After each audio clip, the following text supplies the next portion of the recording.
HLE, though, like you're saying, obviously, extremely strong start, and they were already coming in as tournament favorites. Yeah, they definitely were, and you know, one thing for Hanwha Esports, I have seen them lose a lot. They have gone to a lot of Game 5s as we are moving into our Champion Select, powered by Omen HyperX. And getting ready for this first game. The Skarner ban on the blue side from the side of Hanwha Esports, and the Zyra targeting out JunJia right away. This guy was a monster when he played in that match against KC. Yeah, and I know Chronicler would even be happy that, because Peanut can also not pick the Zyra now. he is not a big fan of Peanut on the Zyra. So even a little bit self-protection, you know, sometimes you're able to go for that. But the Sejuani Maokai have been really big topics along with the Skarner, because the tank junglers have found so much success. So, you know, Chawi on the side here of CFO also doing his parting out the Sejuani on this one. Yeah, absolutely. The Leona going to be banned away here, so even Kaiwing getting a look, as the Leona was quite good. I am curious about what this final ban will be. You see that the Kalista did get banned out, even though it is not having a ton of success. But yeah, there's that Maokai you were talking about. Yeah, I had my eyes, you know, on the junglers pretty specifically for this one. Peanut has been such a good engage for this team. Regardless, it leaves a lot up for top lane. And Zeus on a Rumble, they slam the first pick. Yeah, the Rumble's really strong. It gets banned on red side in a decent amount of regions as well, so the fact that it just gets slammed down here, it's going to have a good matchup into the Cassante if it does get locked in here by Rest, which he might just do it anyway because it is Cassante after all. The Vi also very much ready and available, so we'll see if JunJia does want to pick that up. Yeah, Vians and Zhao, a couple of these AD jungles we're now kind of looking at since a lot of the tanks have been knocked down. And we are going to get the hongQ Azir here. What do we want to pair this one up with? Do we want to snag jungle here pretty early on, or try and go AD carry? There we go. Ezreal, so much priority on the range for this champion. Provides you a lot of versatility. So a lot of teams highly prioritizing these two carries, because these are the two carries that are highly mobile. And if you're staring at a Rumble, you already want to be mobile with your carries so you can get off the Rumble ultimate. And immediately HLE, the Vi you mentioned, they want to keep those carries in place, lock them down.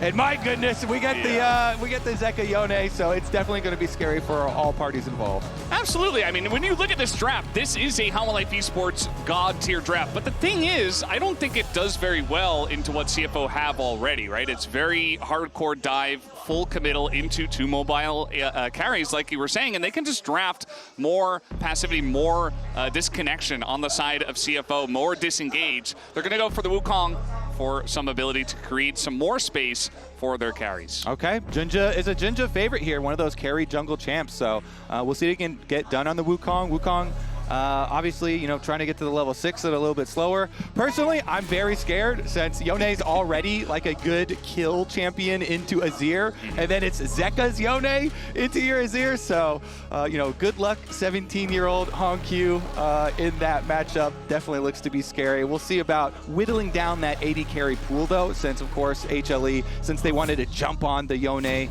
before it got banned away, it does mean Viper's going to be the one that has to take the hit in the champ pool. Thankfully, Viper has a very deep champion pool, and so it seems like he should be fine. With the Ezreal, though, on their side, I mean, a lot of people have been taking the Kai'Sa into it, and since Kai'Sa already thrives with dive comps, that's kind of what I'm thinking right now, but yeah, we'll see if CFO feel the same way.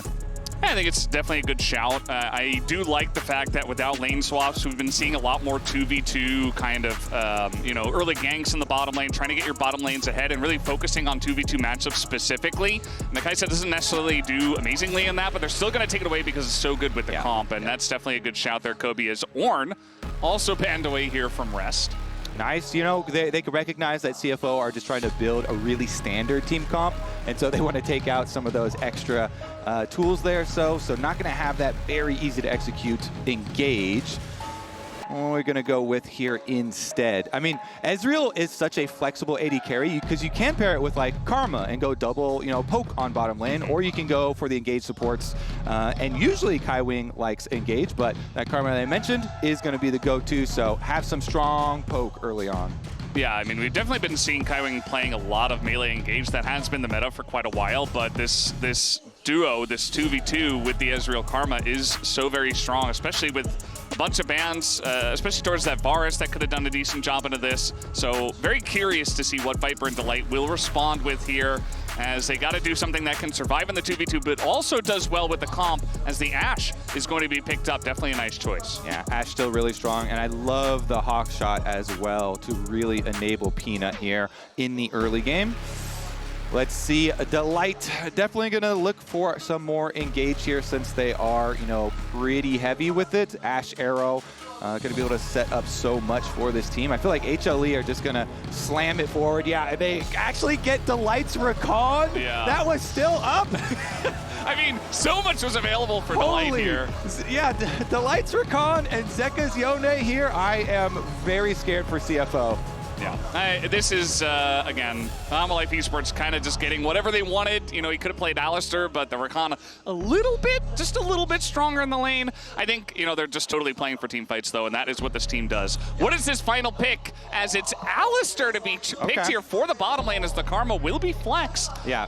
So, you know, yeah, Kaiwing does have that proclivity for the engaged, you know, melee supports, and so they are going to rotate it up to the top side here, the Karma for rest instead. See how this turns out, because HLE, they have very, very heavy dive, so they can push the pace of this game very quickly if they do get that lead. As well, the Hawk shot's so good here at being able to control the jungle matchup, and since, you know, JunJia is such a big, critical part for CFO, it's going to really kind of hinder the plays that he starts up, because so many CFO plays really do follow him. Yeah, it definitely does, and I think that Peanut will be looking for some early pressure on this Vi. Certainly looking for something towards the bottom lane to try to get Viper ahead, to try to get him into a good spot, especially with the power taken out of the bottom lane and being put into the top side with the Karma flex. Yeah, I like how in the opener too, they had JunJia say, hey, Viper, I am coming to gank bottom. I'm coming to gank bottom over and over and over. I love when junglers make their call like that really early on, because you play the mind game of like, am I actually gonna fully, you know, come gank? Did he mean it? Yeah, am I actually gonna fully, you know, gank you or not? And honestly, yeah, I think it definitely would be a viable target, but all of these lanes are kind of viable targets for them to go to. Yeah. Thing is, though, Wukong not very good at ganks pre-6, so might be a bit delayed on that timeline. Yeah, we'll look at what these lanes look like as well, as we get the fan chants already. You can hear the HLE Esports one was much louder. Makes sense since we are here in Wall Park. That is really weird. Yeah, I know. Very strange. You know, I thought we'd have more fans come over here to cheer on for the Flying Oysters. And, you know, they did their best. They had a nice little fan chant, but unfortunately, HLE Esports, a lot of fans here in Korea that have come down to watch them play this match. And, yeah, just a very scary comp here from HLE Esports. You know, you mentioned the Rakan. We've been talking a lot about Delight's Alistar nowadays. That one actually left up, and so that one did go over to CFO. Remember, this is Fearless, so now Delight doesn't get to play Rakan into Alistar potentially, so that's a nice little thing from the draft that CFO do get at least. All right, so Deep Vision does go down. They got their Raptor Pit ward, CFO, that is, as well as Zeka getting kind of the mirror there. So both of them going to know, presumably, junglers starting on their blue quadrants. And that means that JunJia actually won't be early ganking bottom. Contrary to what he said in the video of the opener, he is going to path away from bottom lane. He has crafted a fabrication. Genius. Doggo is taking a bit of harass here, because Kaiwing can't do much except put his head into the Rakan, who's not really going to care about it. The tempo heal used as well. Tempo ignite used by Kaiwing, as now Delight going to eat a Mystic shot, and he's going to have to back away real quick. But really trying to put on the pressure, hit the level 2 here was Viper and Delight. It kind of did go awry there towards the very end, but still are able to hit level 2 first. Yeah, they're trying to take advantage of the really weak level 1 for Alistar, but pretty good defense there for CFO, giving some good trades as they get pushed in. Regardless, though, I'm very curious here, because Peanut started his Wolves, fully does his blue quadrant, and he's going to be the one that is heading bottom. So we'll see, like, how how extreme this trading gets onto the bottom side of the map. Because it is going to be junglers obviously pathing towards opposite quadrants. Yeah, I mean, Viper and Delight, they put on a decent amount of pressure, but it does look like Rakan, Delight here is going to go for an early back, so not putting on all too much more. You mentioned the Yone into Azir. The first pick on red side Azir for the side of hongQ. He is very much a guy who plays standard mid lane picks. He will play a lot of Azir. He can play stuff like Mel and these control mages, Victor, nowadays in the meta. So they really tried to prioritize his matchup in a Zeka, but they left the Yone available. So pretty interesting. We'll see if it works out for him. Yeah, Yone looking for a lot of kill pressure onto the Azir. You know, once they get their level 6s, and the Vi gets the level 6 as well. Might have both junglers even looking around to try and influence that matchup, because it does heavily sway basically on kill pressure in lane. Thus far, though, in the early stages, doing just fine there for hongQ. Zeka trying to... oh, he's going to get a nice ward there in the Raptors. Could be pretty nice, as we do have JunJia making his way, and Kaiwing is here, level 3, looking for a dive on a Zeus here. The wave not in position just yet, and so I'm not sure if this will actually work out. The back is being channeled already, and you can see that Zeus is doing a good job of just actually trying to take the 1v1 here against Rest, which generally is not going to go too well for him, but still is able to push him away from the wave and also thin out the wave a little bit. Not able to do it enough, though, as now here comes the entire party. The flash on into Zeus. He's just going to flash away up the wave, as now the harpoon here on the Rest, but he's still in a 1v3. We do have Peanut trying to make his way up, but I think it's going to be a little bit too little too late. This should be first blood onto one of these guys. Is finally the level up, but it doesn't matter. First blood does go over to JunJia, and again, this guy is making impact right at the beginning of the game.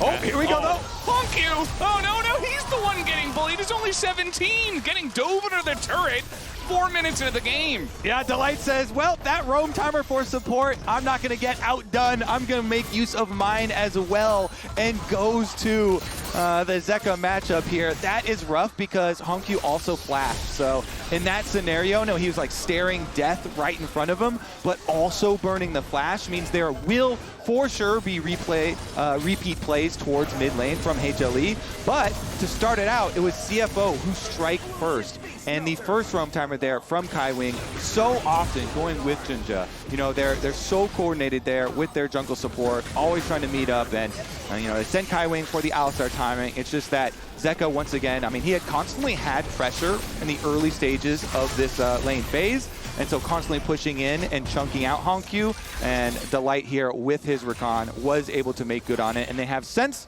recalled Viper and sent up to the other side. So the later stage lane swap here for HLE after. Yeah, relatively common nowadays. You want to play for those first set of Void Grubs and get yourself ahead. Zeus on the Alistar should be okay to at least farm under the turret. Not going to be under too much pressure. But you called it out very early on.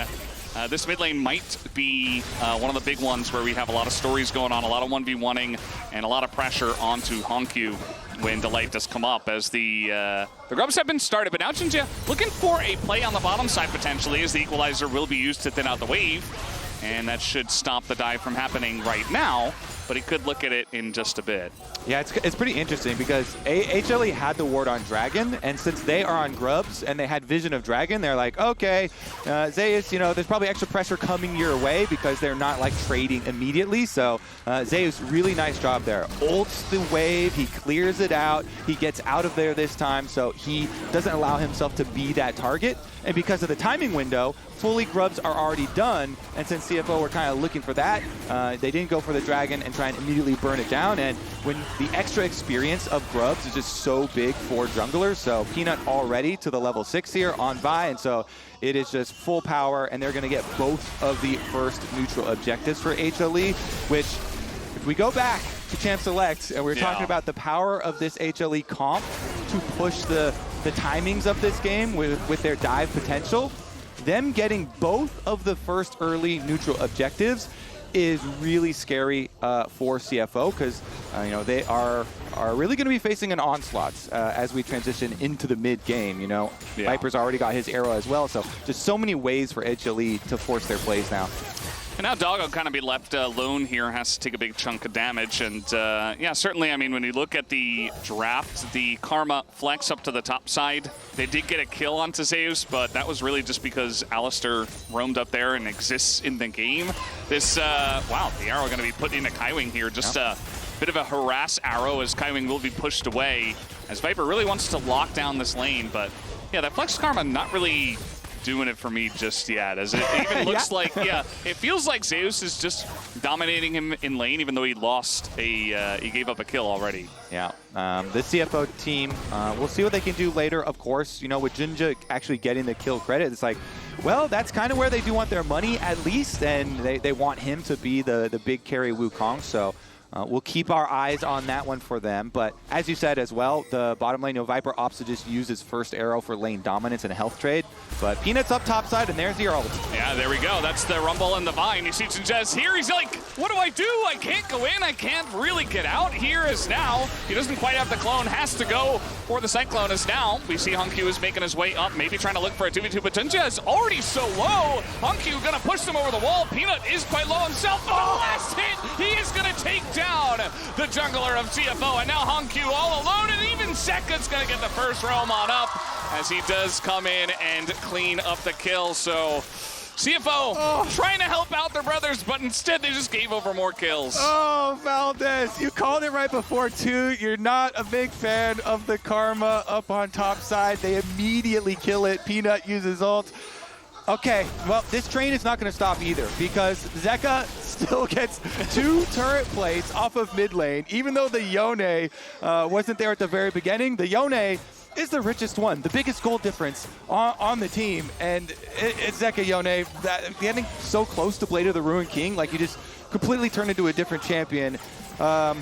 Yeah, all right, let's take another look at it, because it was a nice move from Peanut up through the pre-existing control ward there. And it's just that ultimate combination that we mentioned in highlight there from Champ Select. They're immediately able to get the lead. And since they got such a big health lead chasing JunJia into the jungle, even though hongQ rotated first, it didn't matter. Peanut is able to get his auto attack off here with the E resets as the flash goes off. And so your auto attack's still going to do the damage, because the flash didn't get break vision there. And so he gets that, plus he got the shield from passive, came back up. And so huge stuff here for HLE. Yeah. Again, they're coming in, you know, as really big tournament favorites, but does look like this one, they are on the warpath. Look at that very quick mountain of gold. Yeah, the gold difference here, powered by AWS. We have skyrocketed into, well, the sky, as Hanwha Esports have taken a massive lead in this early game. We're only 10 minutes in. They're more than 2,000 gold ahead. All right. Maybe this is the opportunity, as that is not support Karma, but still she's only got a lost chapter. Can she do anything? As here comes the equalizer. Rest is already almost dead, as Peanut and Viper are here. And they're even going to use the cease and desist into Doggo, as there's nowhere for him to go. They hand over the kill to Viper, as it was bad, and now it's just getting worse, Kobe. Okay, so if this HLE rocket was in the sky about 30 seconds ago, we're surpassing the ozone layer very quickly, and we're going to be in outer space, I think, by like 15 minutes, maybe? Yeah. We're in the stratosphere now. Maybe 20 minutes. CFO, though, trying to get some gold wherever they can. Of course, you know, you're going to lose a lot of objectives after you lose, you know, multiple players, you know, in the same sequence. So, yes, it is going to be a very quick 6 grubs for HLE. And Zeus was able to mine some turret plate money off the bottom side by a very quick rotation from HLE. So it's like, it's not only are HLE getting these big wins in these skirmishes and outplaying there, but they are also then making the most of it so quickly with their map rotations and mining money off of turret plates. So that's why the gold is ballooning so quickly. But as you said, Zeus just walks into the alcove, and it's an alcove of death here for CFO. Peanut recognized that Rest was already dead, so no need to ult him. Uses the ult for Doggo, and like a good jungler, Peanut left the kill to Viper. Here you go, on a silver platter.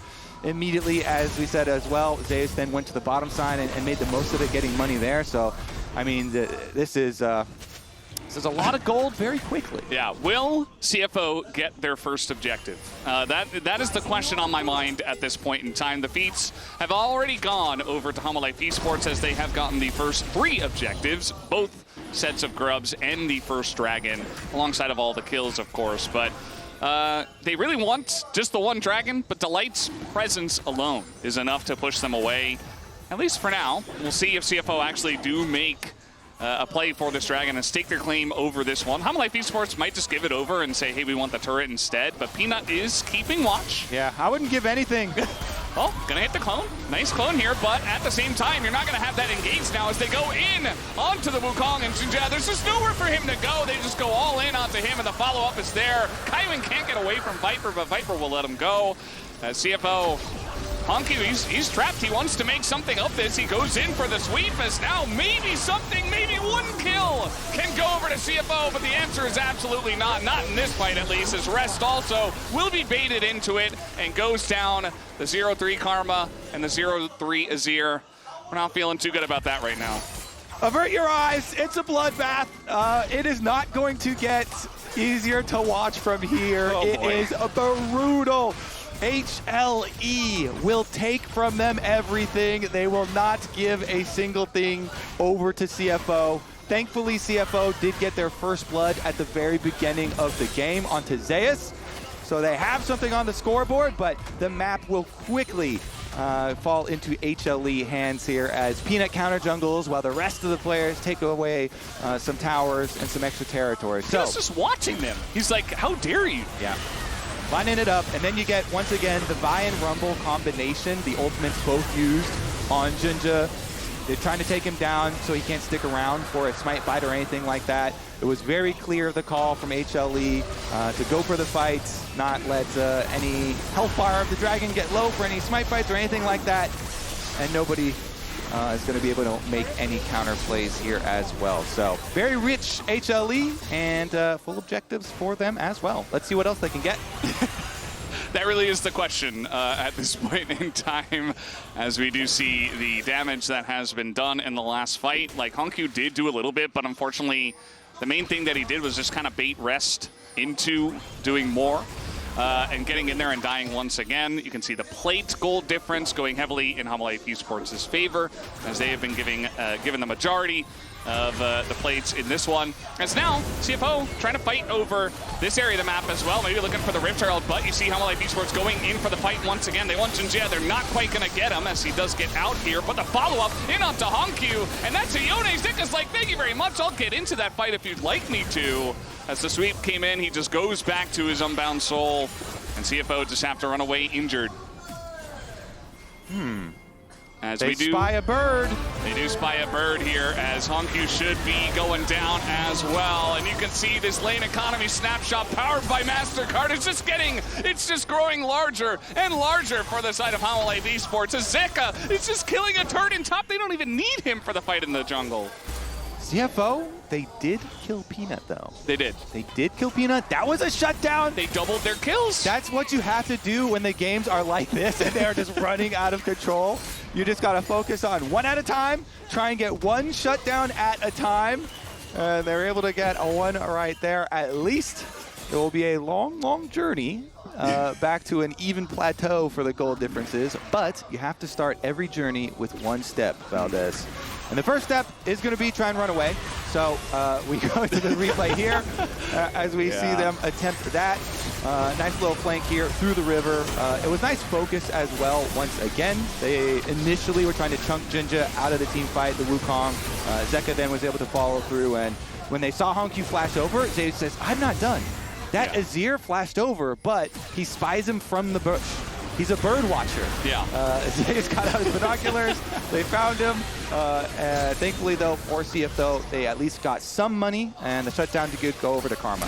And by the way, hongQ's just dying in live as this is happening. That is now his 5th death, unfortunately, for our young rookie player here from the LCP. He is getting bullied by Hanwha Esports in Lol Park. I guess you could say you had a fun experience at least, or you have your like little bucket list. You can check that off, but it's not going to feel great for the side of hongQ. because Zeka, he's playing as Yone. He's 3,000 gold ahead, 17 minutes in. And the game just kind of feels done and dusted. We'll see if CFO have a way back into this one, but it's 8,000 gold to lead.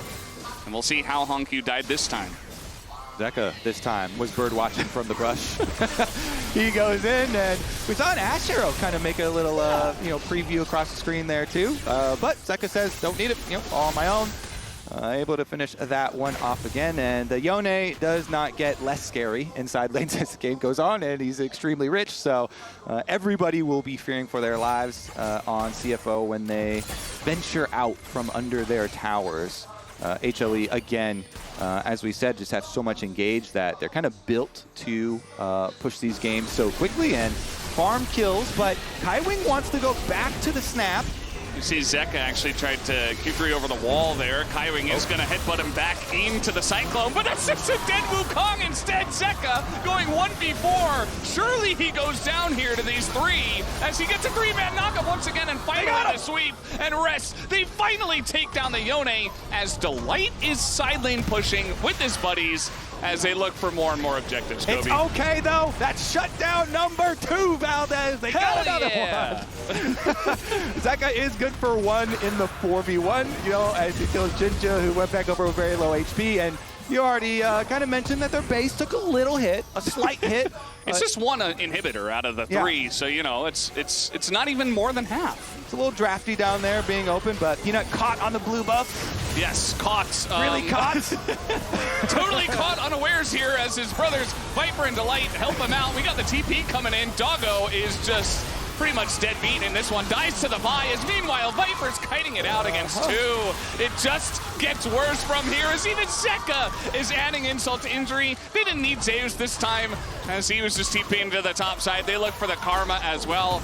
Rest probably survives here, I say, as in goes Peanut flashing for the kill onto Rest. He is not done just yet as Peanut will go down and Rest will survive for now. That's one of those plays where it's like, well, if Delight's going to flash for it, then I'm going to flash for it too. Let's go, man. It is a solo lane Karma and is able to survive under the tower there with a little bit of a leash. But in the end, more blood, Valdez. That's the takeaway. More blood for the blood god here in this game.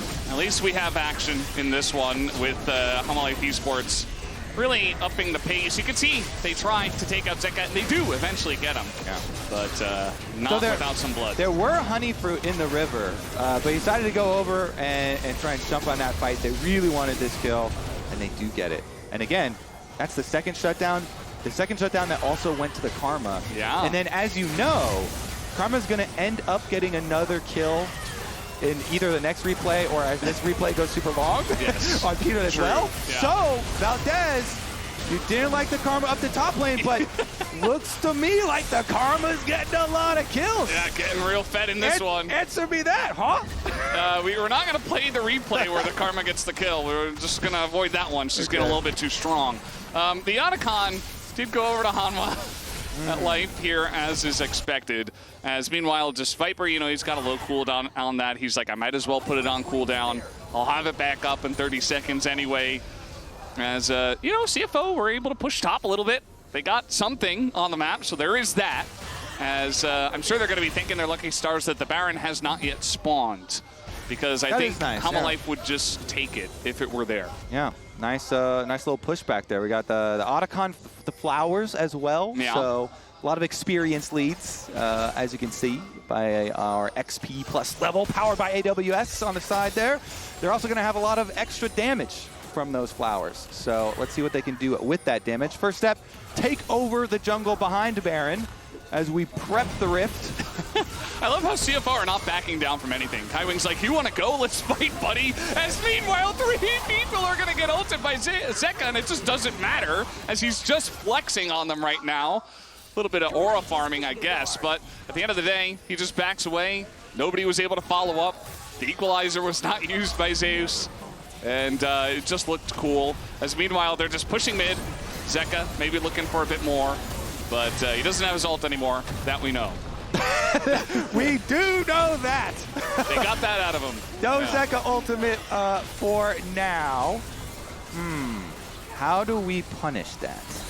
Well, he just used his E as well. Yeah, there was an opportunity there with the top Maybe karma. type in all chat, hey, duel me now at my own base under tower. Yeah. Who's going to be the one to... Oh, he's actually going to go bird watching again. 1v1. Hide on bush. I won't bring my Classic whole strategy. team. Yeah. Hide on bush. Zeka has learned. Oh, no. It is the bird. It is the bird. And, you know, the Yone ultimate cooldown is pretty low. Zeka might not even need it, but the golden arm guard is going to come out here as now. Zeka, did he get baited into the fight by himself? As meanwhile, Zeus and Viper are also coming up here. And JunJia is like, okay, I have escorted my team away from this one. We want to back away.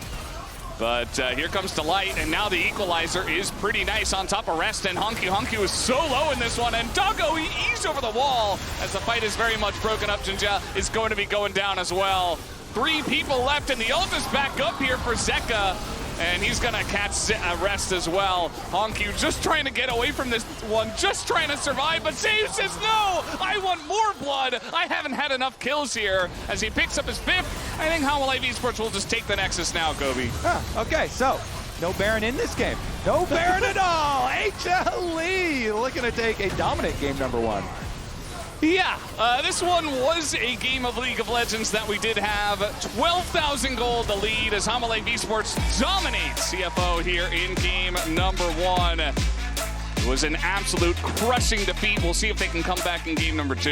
Yeah, if CFO, they can take solace in the fact that HLE are probably going to dominate a lot of teams at this tournament and a lot of games. Absolutely. Hanwha Esports, the favorites. They prove it again here in game number 1 with a dominant victory. We are going to take a quick break, and we will be back with game number 2.